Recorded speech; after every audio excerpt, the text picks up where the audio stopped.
wabarakatuh. Perkenalkan, nama saya Febrian Sasabella dengan NIM 2101125 dari kelompok 3 yang beranggotakan Khairus Nabila, Isfiareni, Moizah Fadilah, Mayumi Aryani, Mela Meriza Putri, Mutia Anggraini, dan Silva Maulidina. Sebelumnya terima kasih kepada Ibu Apoteker Mira Febrina MSc selaku dosen pengampu mata kuliah teratologi. Adapun materi yang akan kami sampaikan yaitu tentang teratologi eksperimental, laparotomi, dan fiksasi fetus. Menurut Dorland 2014, laparotomi terdiri dari dua kata, yaitu lapara yang berarti bagian lunak dari tubuh yang terletak di antara tulang rusuk dan pinggul, sedangkan tomi berarti pemotongan. Jadi laparotomi adalah prosedur bedah yang melibatkan pembedahan di dinding perut untuk mengakses rongga perut. Teknik ini sering digunakan untuk mendiagnosis dan mengobati berbagai kondisi medis seperti trauma abdomen, tumor, infeksi, atau penyakit organ dalam.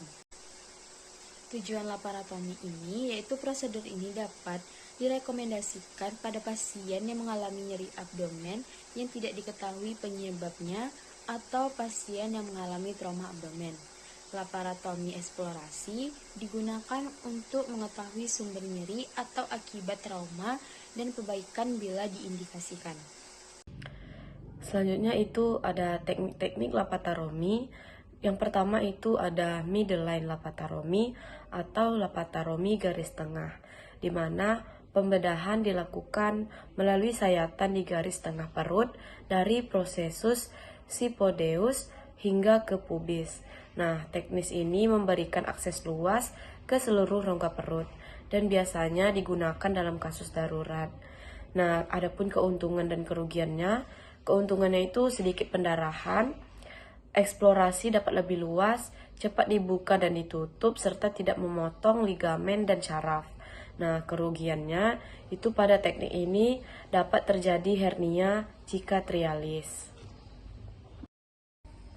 Yang kedua itu ada paramedian laparotomi, di mana sayatan dibuat beberapa sentimeter di samping garis tengah dan umumnya di sisi kiri dan kanan.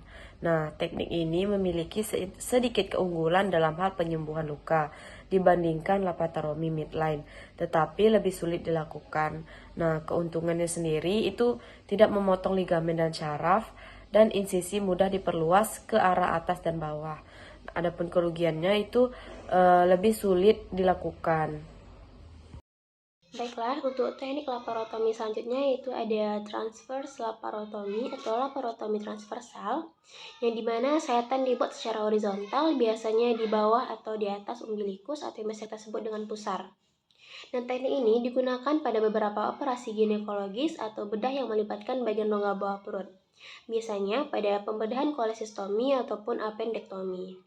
Kemudian teknik selanjutnya ada subkostal laparotomi atau laparotomi subkostal, yang dimana sayatan ini dibuat dengan mengikuti tepi bawah tulang rusuk atau kostal untuk memberikan akses ke organ seperti hati dan juga kandung empedu. Untuk teknik laparotomi selanjutnya ada Van Nestel laparotomi, yang dimana sayatan transversal dilakukan di atas area pubis dan sering digunakan dalam operasi ginekologi, termasuk operasi sesar. Teknik ini akan memberikan hasil kosmetik yang lebih baik dan penyembuhan yang lebih cepat. Untuk teknik laparotomi yang terakhir itu ada thoracoabdominal laparotomi, yang dimana sayatan ini dibuat di antara dinding dada dan perut untuk memberikan akses ke organ-organ di kedua rongga. Umumnya, teknik ini digunakan dalam operasi untuk trauma ataupun kanker pada organ seperti ginjal dan juga esofagus. Berdasarkan teknik-teknik yang telah dipaparkan tadi, teknik-teknik ini dipilih berdasarkan kebutuhan klinis, diagnosis awal, dan juga preferensi dari ahli bedah. Selanjutnya adalah fiksasi fetus, adalah proses yang dilakukan untuk mempertahankan bentuk dan kondisi janin setelah mati. Nah, fiksasi ini biasanya dilakukan untuk keperluan medis, penelitian, atau pendidikan, guna untuk menjaga jaringan tubuh janin tetap utuh dan tidak mengalami pembusukan. Nah, adapun tujuan dari fiksasi ini adalah untuk menghentikan proses dekomposisi dan mencegah kerusakan jaringan. Selanjutnya adalah metode umum dengan fiksasi. Yang pertama adalah fiksasi dengan formalin, yang mana prosesnya adalah dengan merendam janin dalam larutan formalin selama beberapa waktu, biasanya 24-48 jam, tergantung ukuran janin, untuk menghentikan proses dekomposisi. Kemudian dari proses ini ada pun keuntungan dan kerugiannya. Yang pertama, keuntungannya adalah sangat efektif dalam menghentikan proses dekomposisi. Stabilitas spesimen yang dihasilkan baik untuk jangka panjang. Nah, kemudian untuk kerugiannya, formalin ini bersifat toksik dan karsinogenik sehingga memerlukan penanganan khusus. Dapat menyebabkan pengerasan jaringan yang kadang membuat studi histologis lebih sulit. Baiklah, selanjutnya mengenai metode umum dengan fiksasi, bisa dilakukan fiksasi dengan alkohol. Nah, metode ini menggunakan etanol atau juga metanol dengan konsentrasi 70-90% untuk proses fiksasi.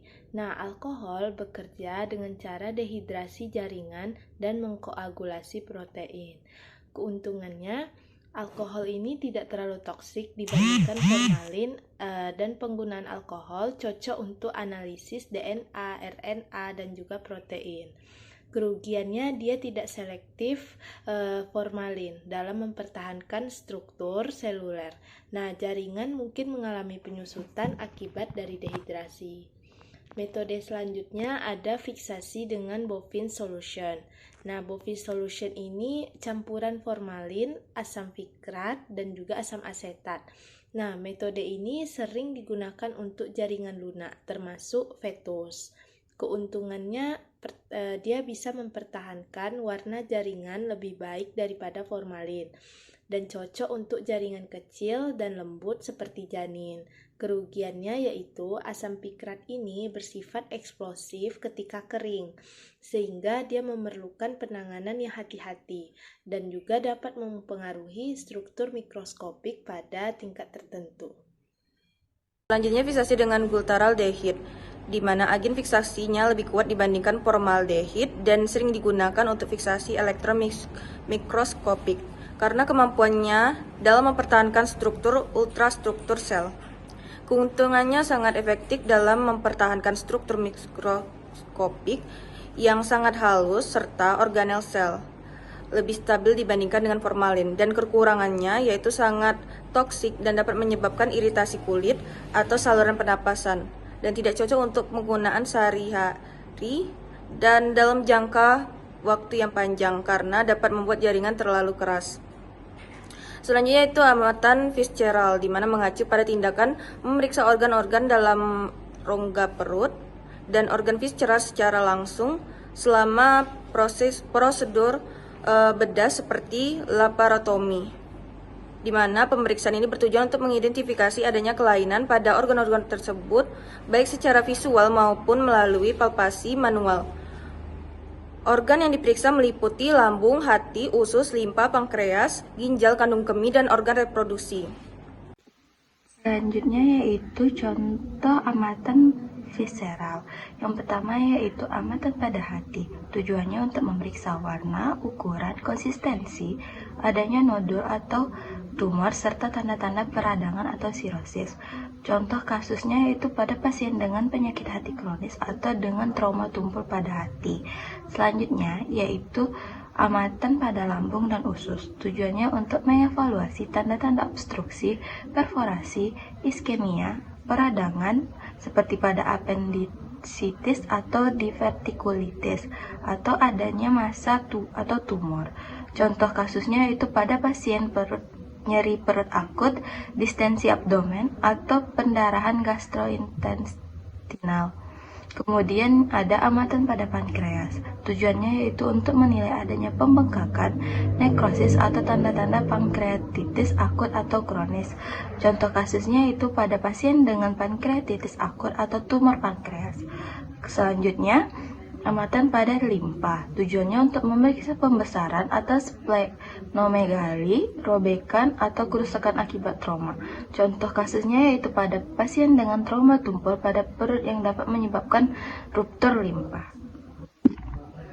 Contoh amatan visceral selanjutnya yaitu adalah amatan pada kandung kemih. Tujuannya untuk mengevaluasi adanya distensi, perforasi, atau tumor pada kandung kemih. Contoh kasusnya, pasien dengan trauma pelvis atau retensi urin. Selanjutnya ada amatan pada organ reproduksi, yaitu ovarium dan uterus. Tujuannya untuk memeriksa adanya kista, massa, atau tanda-tanda endometriosis pada ovarium, serta kelainan pada uterus seperti mioma atau kanker. Contoh kasusnya, pasien dengan nyeri panggul atau pendarahan abnormal. Selanjutnya ada amatan pada ginjal. Tujuannya untuk menilai ukuran, warna, konsistensi, atau adanya tanda-tanda obstruksi, infeksi, atau trauma. Contoh kasusnya, pasien dengan gagal ginjal akut, trauma ginjal, atau dugaan adanya tumor. Baiklah, sekian materi dari kami. Kami ucapkan terima kasih. Wassalamualaikum warahmatullahi wabarakatuh.